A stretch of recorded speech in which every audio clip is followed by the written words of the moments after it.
Hola, buenos días, bienvenidos. Estamos comenzando nuestro servicio en esta mañana. Damos gracias a Dios por la oportunidad de hacerlo, la oportunidad de estar reunidos en torno a su santo nombre. Así que dispongamos nuestro corazón, dispongamos nuestra mente para celebrar este culto que es dirigido a Jehová, Dios de los ejércitos. Así que oremos juntos para que se agrade de este tiempo de adoración a nuestro buen Padre Dios. Oremos juntos.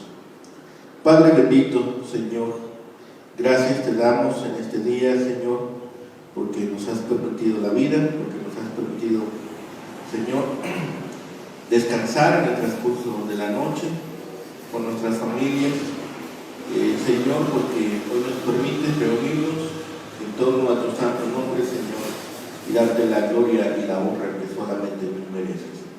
Ponemos en tus manos este tiempo, Señor, te pedimos por nuestras peticiones, nuestros anhelos, nuestros deseos. Señor, nos permitas descansar en ti y este tiempo solamente dedicarlo a tu adoración. Padre bendito, gracias de todas tus bendiciones, gracias por tu amor incondicional y por tu gracia sobre nosotros, porque siempre, siempre nos das muestras de tu amor. Rogamos todo ello, Señor, lo pedimos y rogamos en el bendito nombre de Cristo Jesús, Señor y Salvador nuestro. Amén. Bien, sean todos bienvenidos, hermanos, a este servicio a nuestro Señor. Damos gracias por la vida de cada uno de ustedes.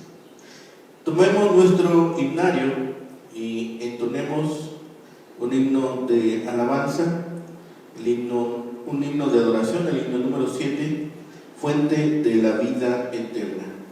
Himno número 7 del nuevo himnario popular, himno número 7, Fuente de la Vida Eterna.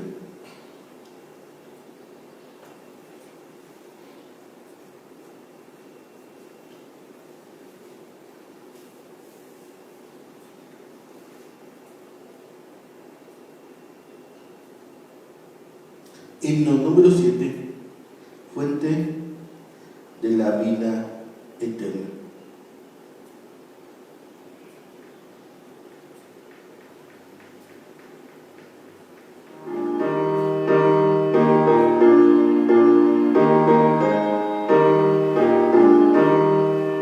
Cantamos juntos.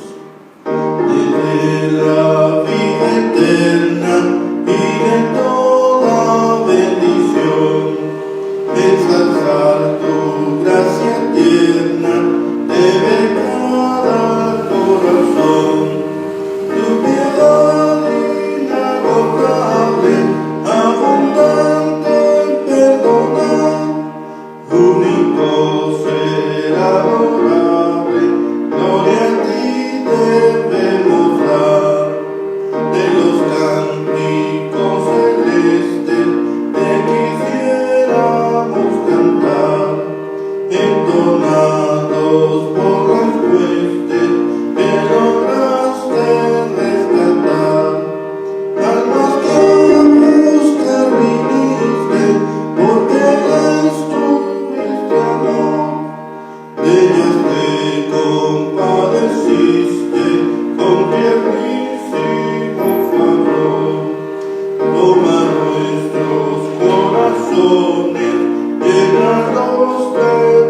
Bien, entonemos otro himno, el himno 24, himno número 24, bellas palabras de vida.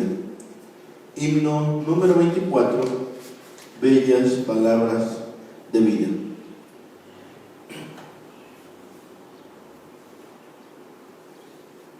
Bien, himno número 24, bellas palabras de vida.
Tenemos otro himno,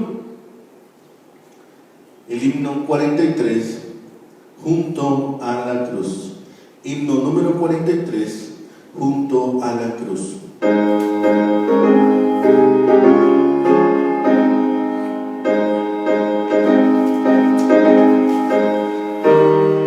Bien, cantamos juntos. Junto a la cruz, oh Jesús murió. Junto a la cruz, por salud de ti. Ya mil maldades se perdonó. A su nombre gloria. A su nombre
por la oportunidad de estar reunidos en torno a su santo nombre, y damos gracias también por las distintas actividades que nos permite realizar en la semana.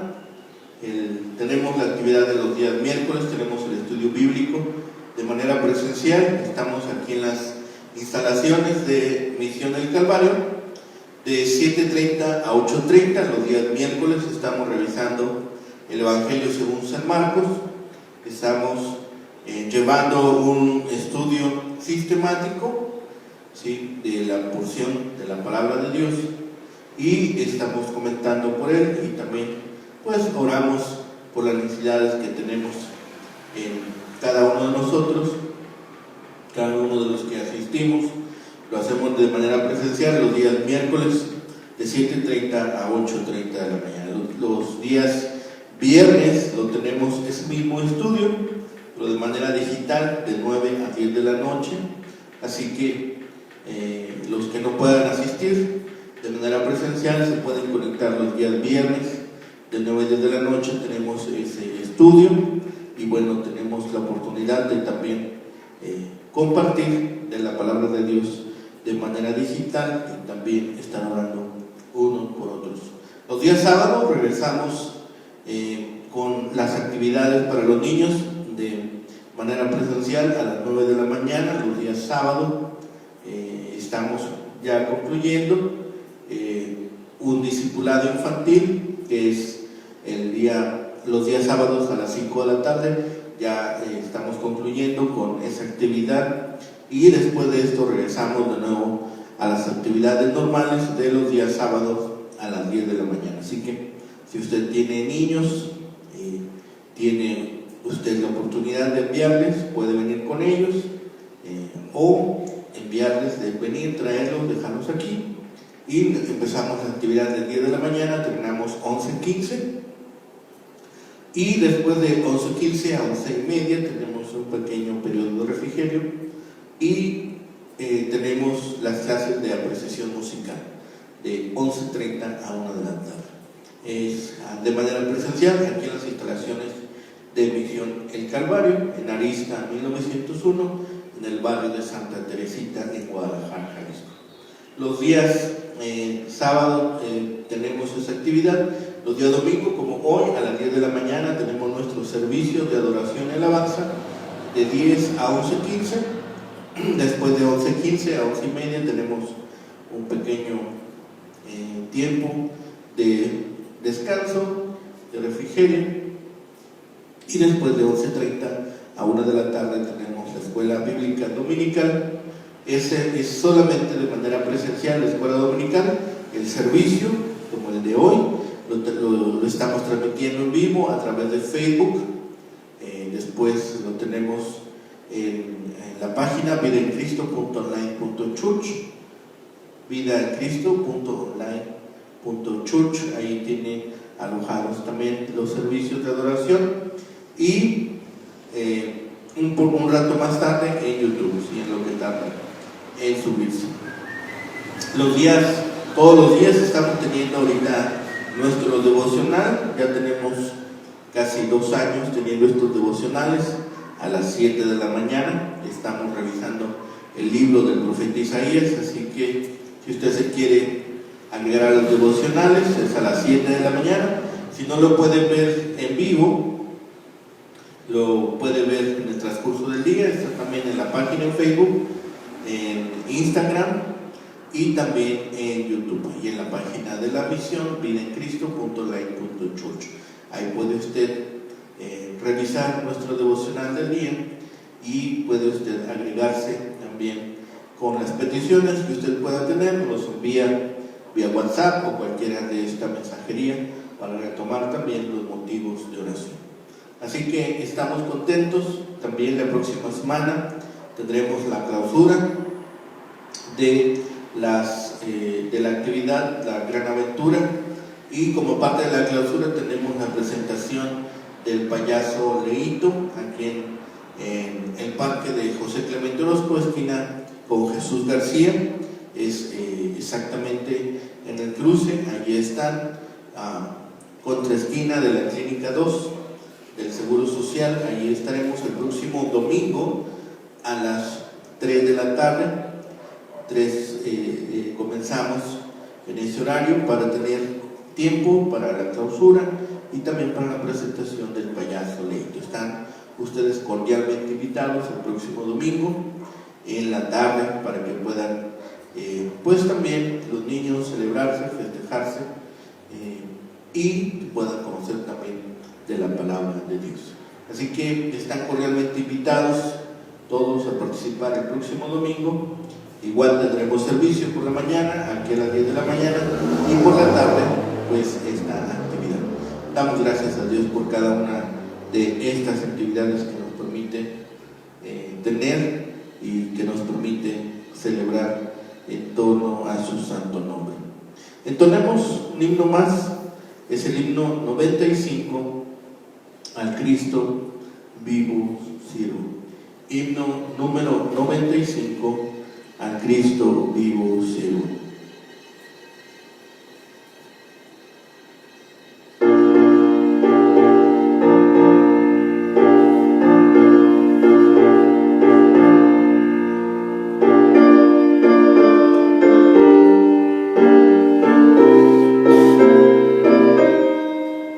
Cantamos juntos. Cristo vivo sirvo, y en el mundo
nuestras Biblias la porción que hemos de usar esta mañana para la meditación de la palabra que hemos titulado La amenaza interna de la murmuración en la iglesia.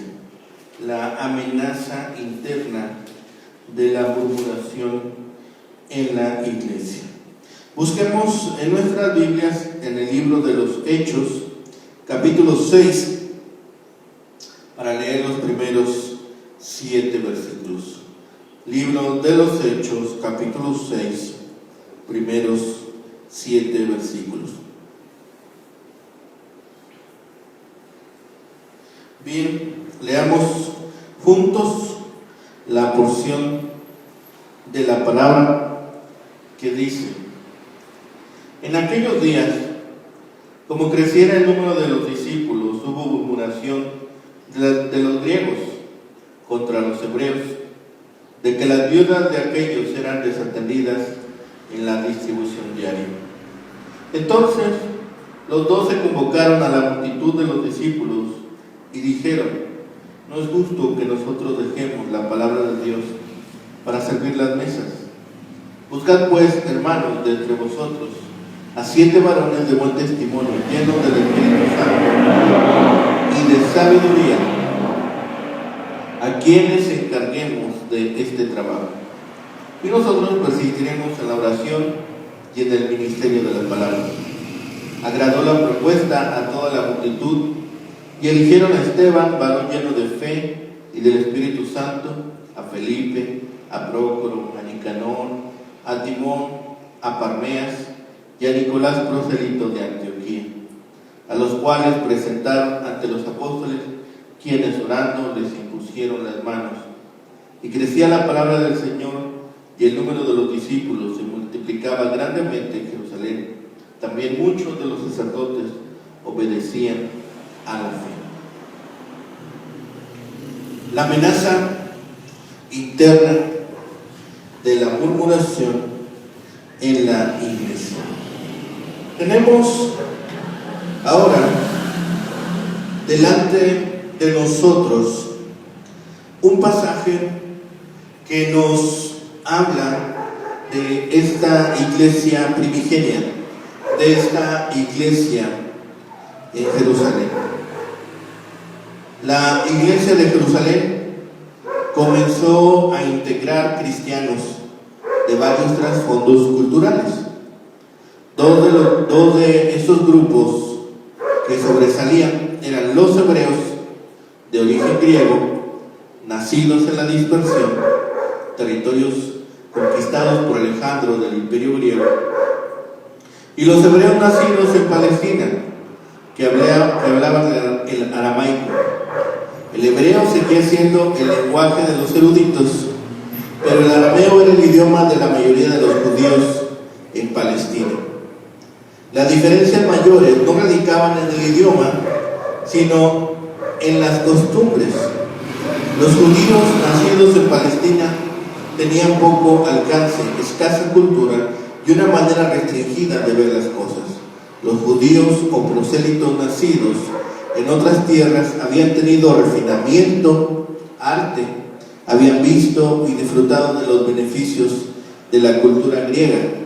De modo que estos judíos no solamente hablaban el griego, sino que se conducían como tales.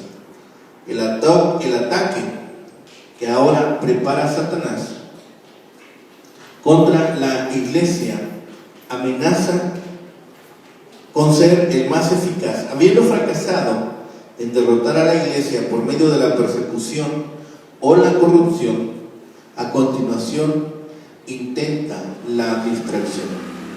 La influencia predominante era judía. Los griegos elevaron su protesta por el trato que recibían las viudas helenistas en la distribución diaria. El diablo había tenido éxito con la murmuración. El problema, que en apariencia era pequeño, fue magnificado por el trastorno cultural en contra del propósito de Dios. Pero lo más grave no está en la superficie, si lograba preocupar a los apóstoles con la administración social, cosa que si bien era esencial, no era su llamado, descuidarían las responsabilidades dadas por Dios en cuanto a la oración y la predicación, dejando así a la iglesia sin defensa alguna contra la falsa doctrina. Si logra que estos hombres dejen de ser espirituales para transformarse en administrativos y activistas, está seguro de que declinará el fervor y la dependencia de Dios. Aceptaron que no podían manejarlo todo personalmente. La obra había crecido demasiado. Por eso nombraron a hombres respetados para hacerlo. Este arreglo resultó en un ejemplo positivo ante la comunidad y en mayor expansión para la iglesia. Dividamos esta porción en 4 puntos. El primer punto, el problema, versículo 1. En aquellos días, como creciera el número de los discípulos, hubo murmuración de los griegos contra los hebreos, de que las viudas de aquellos eran desatendidas en la distribución diaria. Por primera vez, los miembros de la iglesia son llamados discípulos. Esto no se refiere a los discípulos originales de Jesús, sino a todos los que estaban aprendiendo para ser sus seguidores.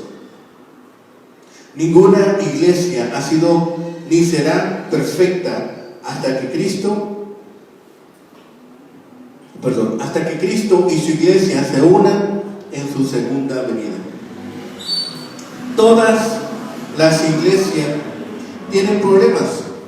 Una iglesia no tiene que ser perfecta para ser fiel. Si el diablo no puede destruir mediante ataques desde afuera, intentará derribar mediante la oposición interior. La iglesia de Jerusalén comprendía ahora a hebreos y helenistas. Los helenistas eran judíos cuyo idioma habitual era el griego y que asistían a sinagogas grecoparlantes. Los hebreos hablaban arameo o hebreo misnaico y asistían a sinagogas donde los servicios se realizaban en hebreo.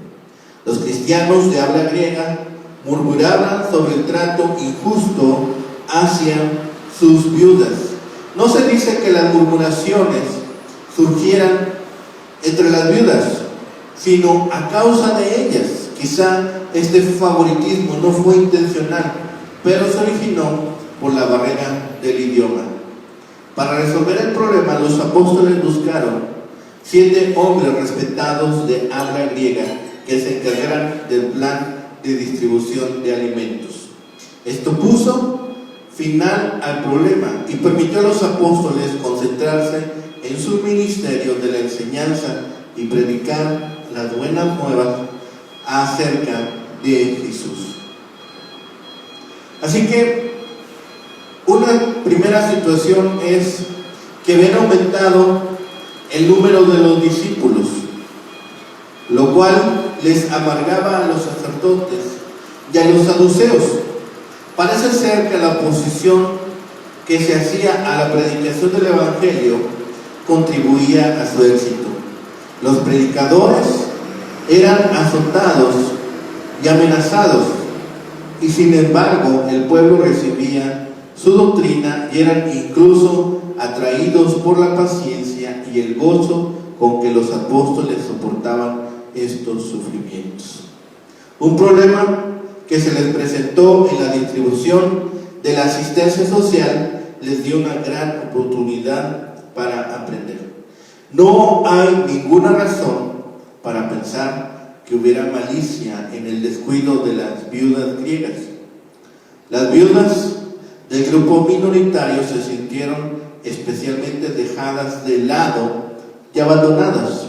Eran desatendidas en la distribución diaria de los alimentos y ya no podían volver a la sinagoga en busca de ayuda, ya que eran seguidoras ahora de Cristo, eran discípulos de Cristo. Así que la iglesia primitiva siguió los patrones de la sinagoga, siguiendo el ejemplo de la sinagoga en las enseñanzas de Jesús de brindar servicio social y que tuvieran una preocupación manifiesta por las viudas de la iglesia. Debido a las muchas responsabilidades, los apóstoles no podían atender a las necesidades económicas de las viudas. La evidencia es clara en señalar que estaban demasiado ocupados. Comprendieron que había un problema más profundo, a saber que la administración social, tanto la organización de la distribución como la solución de la queja. Esto estaba amenazando con ocupar su tiempo y de ese modo impedir que cumplieran el trabajo que Cristo les había confiado, específicamente la predicación y enseñanza. Y vemos que hubo murmuración. Por el relato de Pentecostés sabemos que judíos devotos habían venido de la dispersión para establecerse en Jerusalén. Muchos de ellos eran gente ya anciana que deseaban pasar los últimos días de sus vidas en la ciudad santa. Aquí tenemos entonces el origen de una división que partió con las diferencias lingüísticas y culturales. Los que murmuraban eran los griegos, es decir, los judíos dispersos por países fuera de Palestina en los que se hablaba el griego, que se quejaban contra los hebreos, los nativos de Palestina que hablaban arameo. La querella era que las viudas de aquellos, los griegos, eran desatendidas en la distribución diaria de alimentos. La primera discordia de la iglesia fue sobre asuntos de dinero, a pesar de lo que vimos en el capítulo 2 y en el capítulo 4. No se nos dice quiénes eran los culpables, pero es probable que hubiese culpa por ambas partes. Los palestinos se creían con mayores derechos y los helenistas exagerarían un poco la nota, pues la codicia y la envidia se hallan lo mismo en los ricos que en los pobres.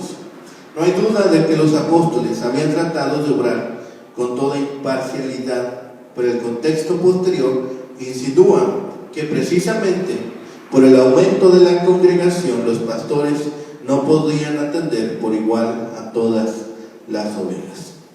¿Cuál fue la solución? Segundo punto, versículos 2 al 4.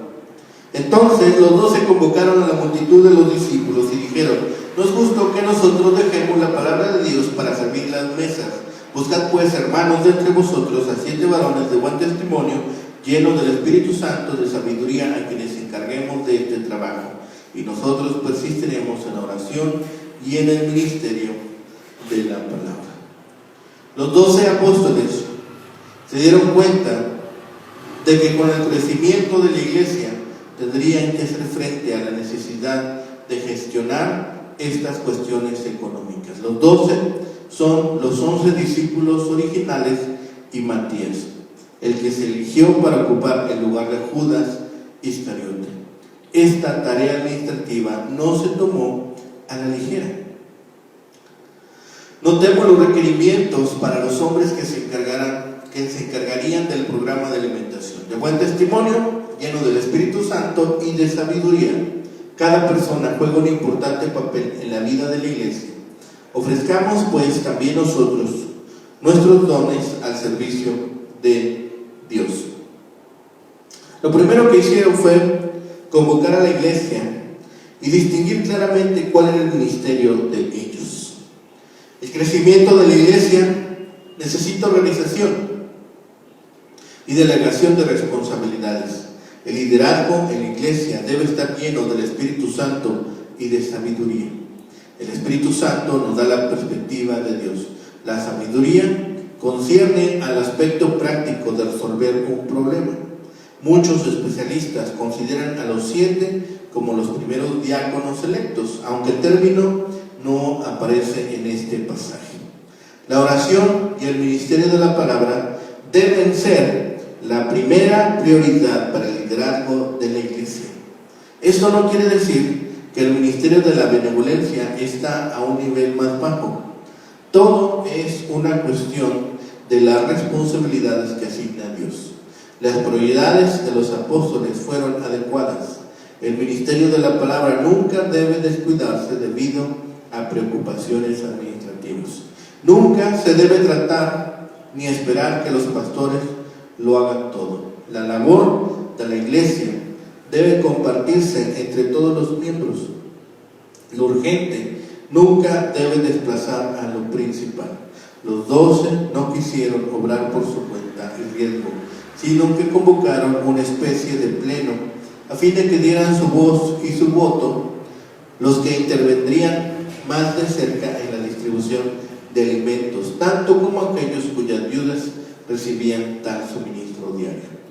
La palabra servir es el término griego más común para el servicio, diaconía. Resulta interesante que la iglesia primitiva llevó a cabo su ministerio sin edificios. Cuando todos se reunían, probablemente lo hacían en el templo. Los sábados seguramente se reunían en las sinagogas locales y los domingos en las iglesias, en las casas. Durante la semana, diariamente, los apóstoles visitaban a cada una de las casas de los creyentes. Comienzan aquí a diferenciarse los ministerios. Servir las mesas es diaconía, pero también lo es ministrar la palabra. La separación no es en calidad, no en que uno sea más que el otro. La separación está en la responsabilidad, en que cada uno haga lo que debe hacer.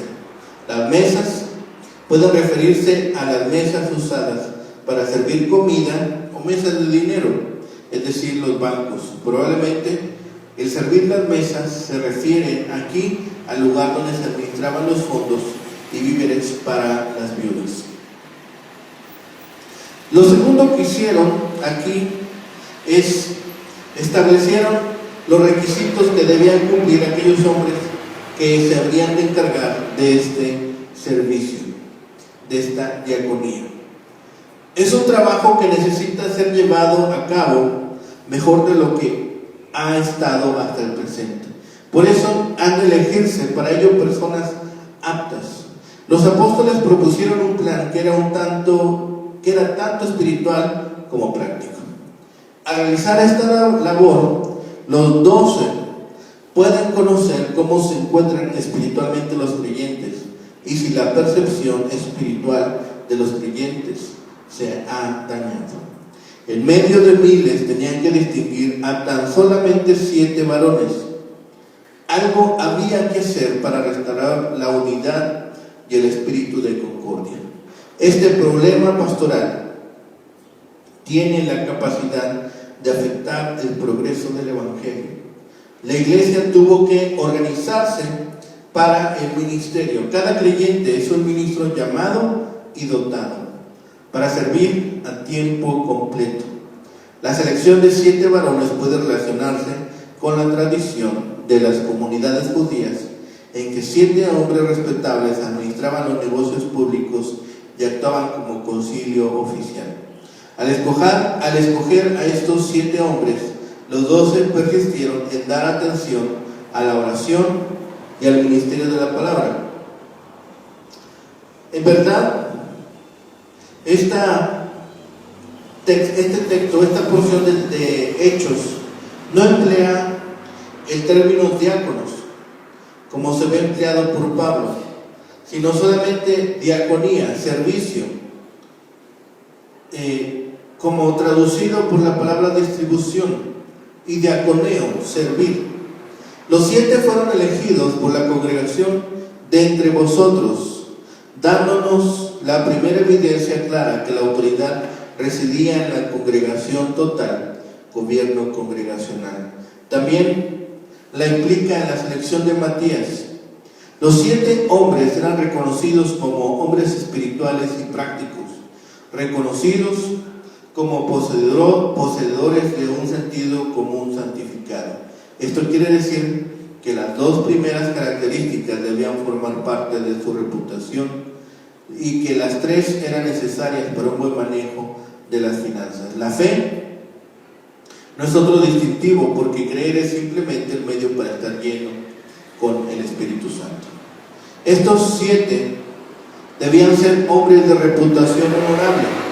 de tal modo que su probidad mereciera completa confianza. Debían ser hombres sabios, competentes en la administración y también aptos para resolver sabiamente una situación en la cual había que considerar tan delicadas susceptibilidades humanas. Sobre todo, debían ser hombres de Dios, llenos de su espíritu. El primer elemento es de buen testimonio, buena reputación. Con buena reputación, así como con dones espirituales, el Espíritu Santo y sabiduría. Que todos hablen bien de ellos, que no haya sombra de duda sobre su conducta, que no tengan nada escandaloso que les pueda reprochar, que sea notoria su integridad y su virtud, de forma que se les pueda confiar sin escrúpulos este trabajo.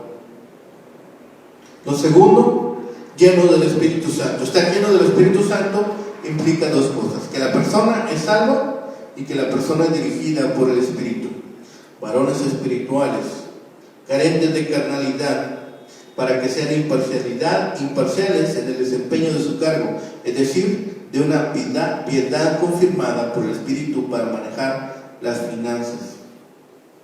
Ser llenos indica el poder para el ministerio. La presencia del Espíritu en la vida de una persona es observable. Vemos evidencia de esto en la actitud, acciones y eficacia. Tercero, llenos de sabiduría, prácticos, hombres llenos de fe. El término fe procede de una palabra del Antiguo Testamento, esto es emet, que originalmente indicaba a una persona que tenía los pies firmes. No era suficiente que fuesen honestos y espirituales, habían de ser también competentes, no solo en el conocimiento de las Escrituras, como lo demostraron después Esteban y Felipe, sino también en lo que requería el cargo que iban a desempeñar, es decir, prudentes y experimentados. La tarea de los apóstoles, que los apóstoles deben hacer, es primero ser constantes en la oración. Esta ya es exactamente la forma en que Lucas proyecta a los apóstoles y a la iglesia. Y lo segundo es enseñar y predicar el Evangelio de Cristo. He aquí las sublimes tareas del ministro de Dios: oración y predicación. En la oración se reciben las comunicaciones divinas, en la predicación se imparten a los demás, en la oración el pastor se hace boca de la congregación hacia Dios, mientras que en la predicación se hace boca de Dios hacia la congregación. Sin la íntima comunión con Dios en la oración, la predicación carece de poder. Pero toda ocupación, aún la oración, que nos dispense de preparar dignamente nuestros mensajes, es una forma solapada de tentar a Dios. El tercer punto, el principio establecido, versículos 5 y 6. Agradó la propuesta a toda la multitud que eligieron a Esteban, varón lleno de fe y del Espíritu Santo, a Felipe, a Prócoro, a Nicanor, a Timón, a Parmenas y a Nicolás, prosélito de Antioquía, a los cuales presentaron ante los apóstoles, quienes orando les impusieron las manos. El retorno a la armonía. Juzgando por los nombres de los 7 hombres que fueron elegidos, la mayoría eran judíos de habla griega antes de su conversión. Esta fue ciertamente una concesión llena de gracia al mismo grupo que había presentado la queja. A partir de entonces no podría haber acusaciones de favoritismo procedentes de ellos. Cuando el amor de Dios llena los corazones de los hombres, triunfa sobre mezquinidades y el egoísmo. En la iglesia primitiva, los apóstoles ordenaron o comisionaron, separados en oración y con imposición de manos a los escogidos. Imponer las manos sobre alguien en la práctica judía antigua simbolizaba apartar a una persona para que cumpliera un servicio especial. Aunque la comunidad cristiana eligió a los 7, estos fueron comisionados por los apóstoles. Esto se hizo por medio de la oración y la imposición de manos. La práctica de imponer las manos sobre otros era un gesto que significaba comisionar y dar autoridad. Así que eran servidores para un servicio especial. Si bien es cierto que todos los creyentes son llamados y dotados para ser ministros, sabemos que en el Nuevo Testamento no existe distinción entre clero y laicos. El término diácono no aparece en esta narración, como hemos dicho, solamente es servicio. La iglesia se refiere a estos 7 hombres como diáconos porque fueron escogidos para un diaconato particular. La imposición de manos después de orar significaba que estos hombres habían sido elegidos para una responsabilidad específica y pedían la bendición de Dios para sus esfuerzos.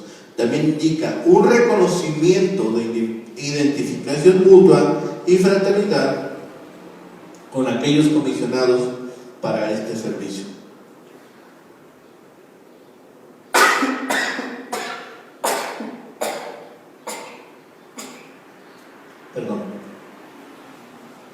Era una costumbre judía que continúa hoy en día cuando se instalan los funcionarios de la iglesia.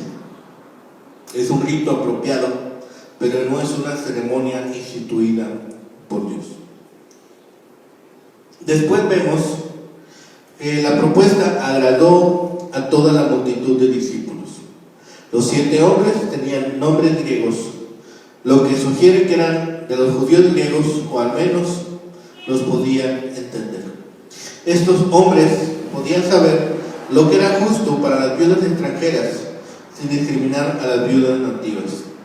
Solo conocemos bien a 2 de los diáconos: Esteban, el primer mártir de la iglesia, su nombre significa la corona del vencedor, y Felipe, su nombre significa amante de los caballos.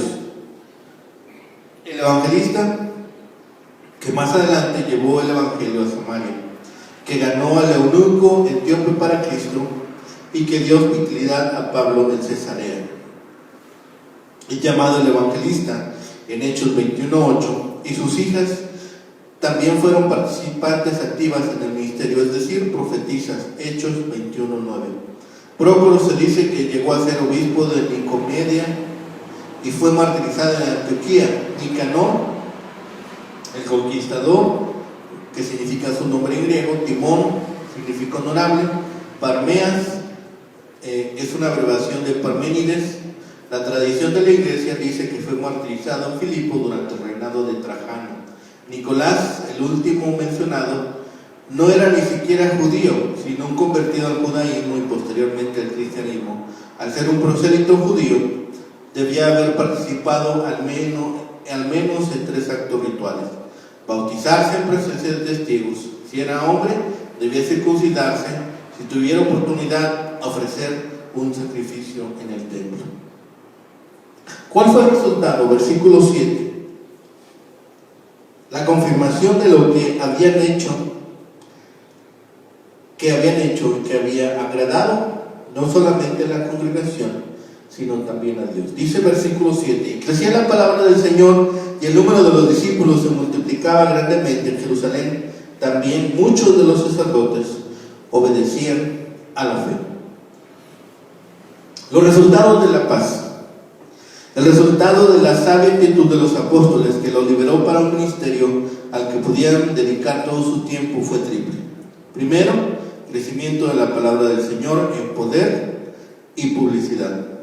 Segundo, aumento del número de los discípulos en Jerusalén debido a que las necesidades espirituales y materiales de la congregación eran cuidadas correctamente. Tercero, inclusión de sacerdotes que obedecían la fe. Josefo dice que en su época había 20,000 sacerdotes. Jesús dijo a los apóstoles que debían ser testigos primero en Jerusalén. Vemos que en poco tiempo su mensaje se infiltró en la ciudad entera y en todos los niveles sociales. Es decir, el mensaje se infiltró en la ciudad entera y en todos los niveles sociales. Inclusive, dice aquí la palabra, algunos sacerdotes se convirtieron, yendo en contra de la directiva del concilio judío y poniendo en peligro su posición. La palabra de Dios se propagaba como ondas en un estanque, desde un centro único, cada uno tocando la próxima con mayor amplitud y alcance. Incluso hoy el Evangelio se difunde así. Muchos de los sacerdotes ordinarios eran sin duda hombres santos y humildes de corazón, como Zacarías, padre de Juan el Bautista, hombres que se persuadirían fácilmente de la verdad del Evangelio. Aún el sacerdocio de los judíos, que se habían mantenido expectante, siente la conmoción y muchos abandonan sus tradiciones hereditarias para unirse a la multitud de los discípulos de Jesús. Podemos entender algunas razones. Las autoridades religiosas se habían opuesto amargamente contra Jesús, y ellos sabían que había sido por celos y que habían usado testigos falsos para crucificarlo. La condición política del país era mala y dominada por rapiña.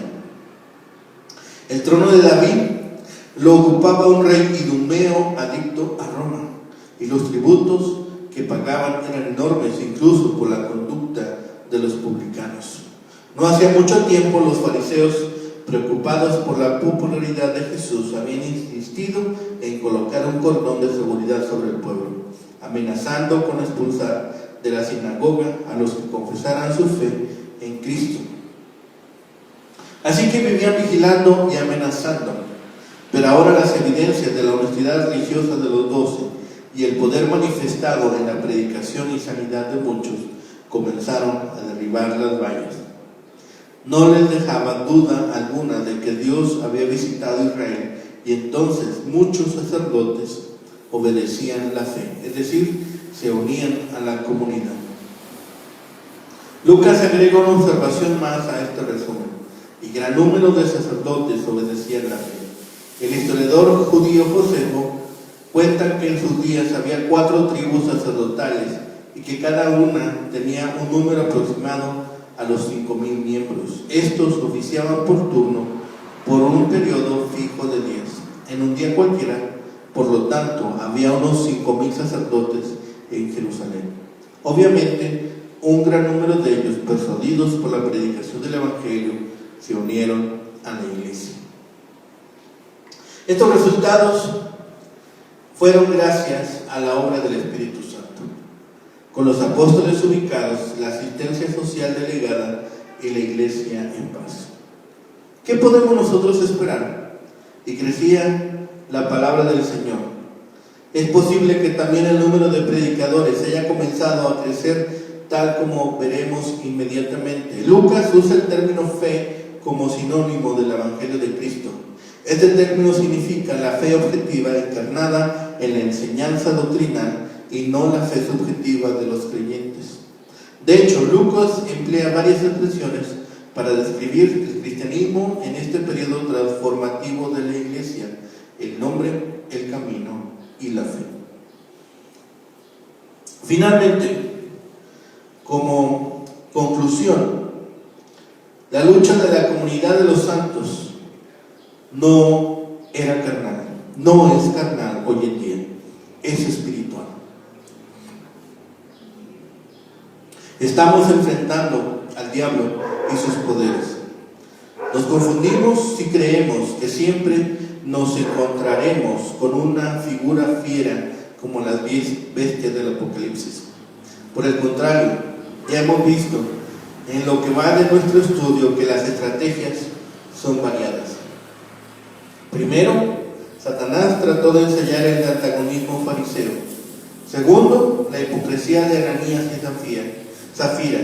Y finalmente, la murmuración de las viudas, que tenían toda la apariencia de una causa noble, pero cuyos efectos hubieran sido desastrosos si se abandonaba la escritura y la oración.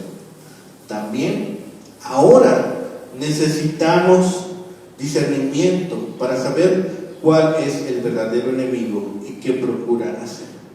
Hasta ahora los discípulos habían sido unánimes. A menudo estos habían optado para honra de ellos, pero ahora que se estaba multiplicando, empezaron los reclamos. La palabra de Dios era suficiente para cautivar todos los pensamientos, los intereses y el tiempo de los apóstoles. Las personas elegidas para servir las mesas deben estar debidamente calificadas. Deben estar llenas con dones y gracias del Espíritu Santo, necesarios para administrar rectamente este cometido. Hombres veraces que odien la codicia. Todos los que están al servicio de la iglesia deben ser encomendados a la gracia divina por las oraciones de la iglesia. La iglesia atravesaba dolores de crecimiento y esto dificultaba que los apóstoles ministraran a todos. Cuando una iglesia enfrenta un problema serio, presenta a los dirigentes y a los miembros una serie de oportunidades.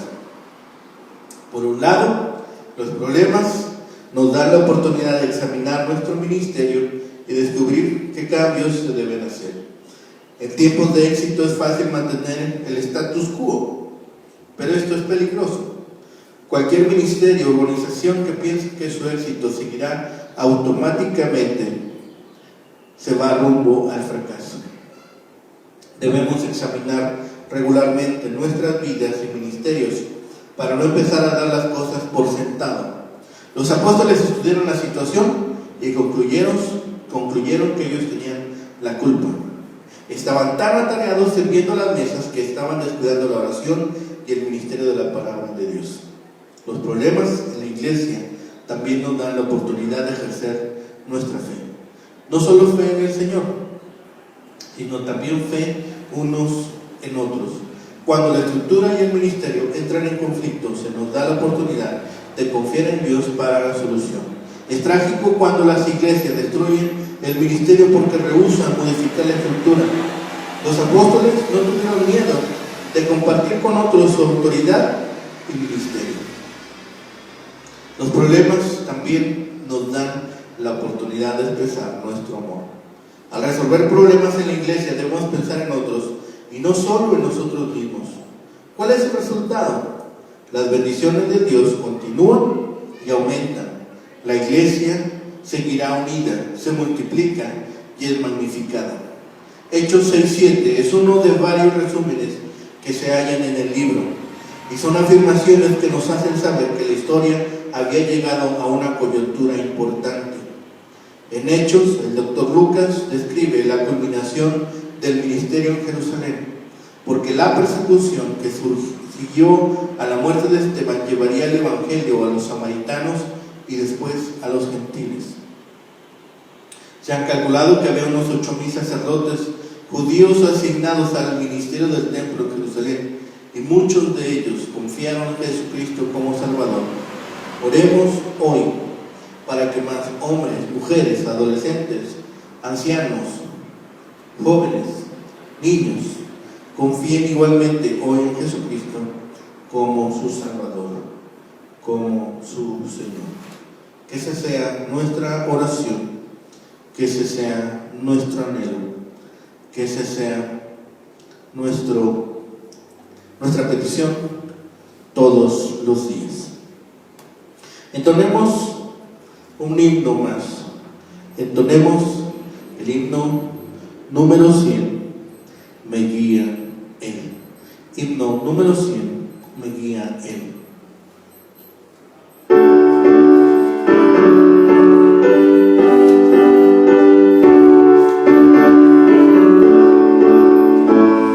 Cantamos juntos.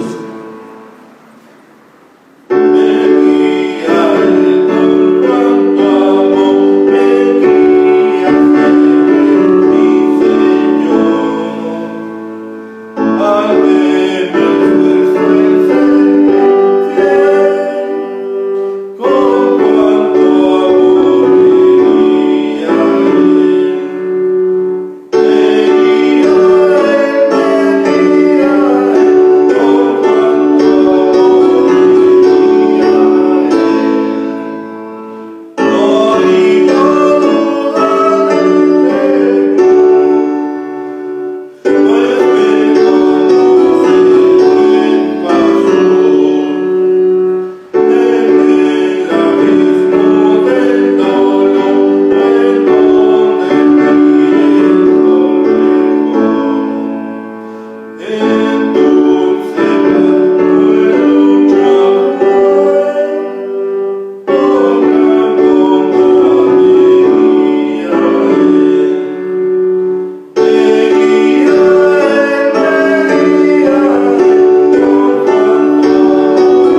palabra.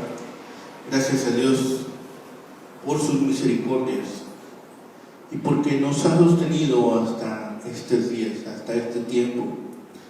Oramos por los que están sufriendo en tribulación, en dolor, en angustia, en enfermedad.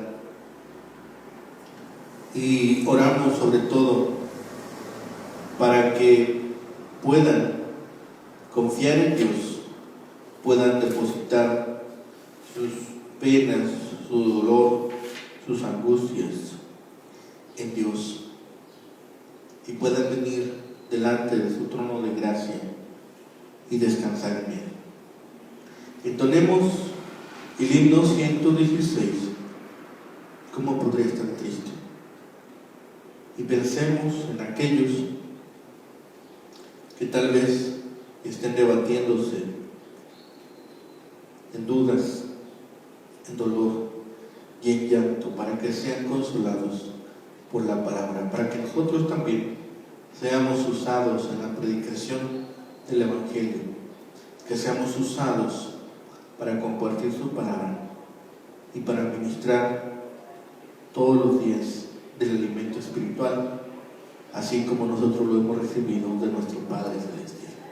Entonemos el himno 116, ¿cómo podría estar triste?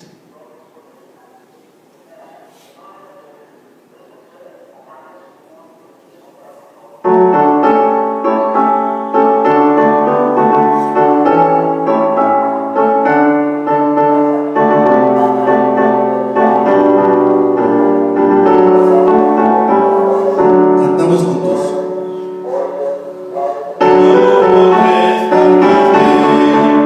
No entre sombras y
bendecirnos este día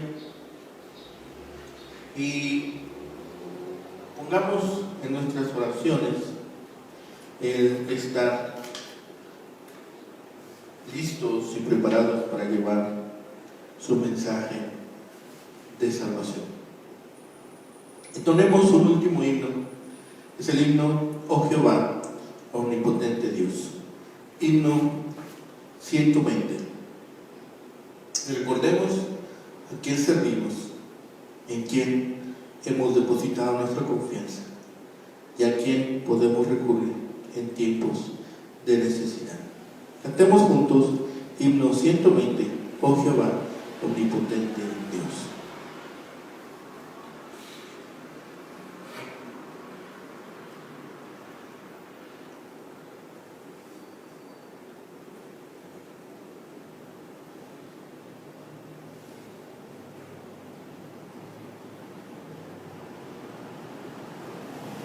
Himno 120, Oh Jehová, omnipotente Dios.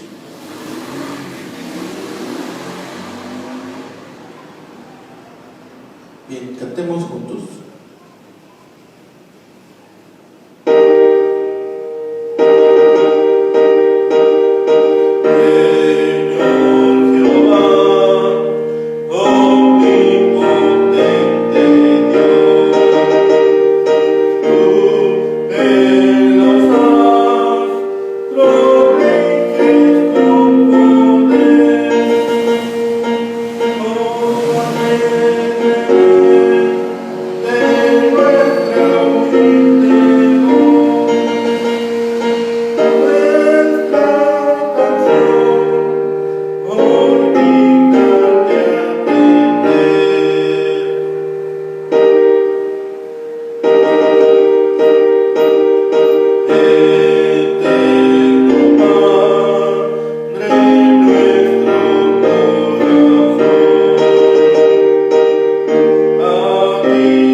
Bendito Padre Celestial, Señor omnipotente Dios, gracias te damos por este día, Señor, por este servicio que nos has permitido tributar a tu santo nombre. Sé con cada uno de nosotros, permítenos de tu misericordia, de tu gracia y de tu amor, Señor, durante esta semana. Y permite, Señor, que lo que tú ya has preparado, Señor, nosotros no lo podamos llevar a cabo con diligencia, con amor y con buena disposición, Padre. Permítenos también, Señor, de tu paz, de tu espíritu y de tu amor, Señor, para cada una de las actividades que llevamos a lo largo de la semana, para que todas estas sean agradables a ti y glorifiquen tu santo nombre. Padre bendito, gracias de todo ello te damos en el bendito nombre de Cristo Jesús, Señor y Salvador nuestro. Amén. Tengan un excelente día, que el Señor les bendiga y les guarde. Que tengan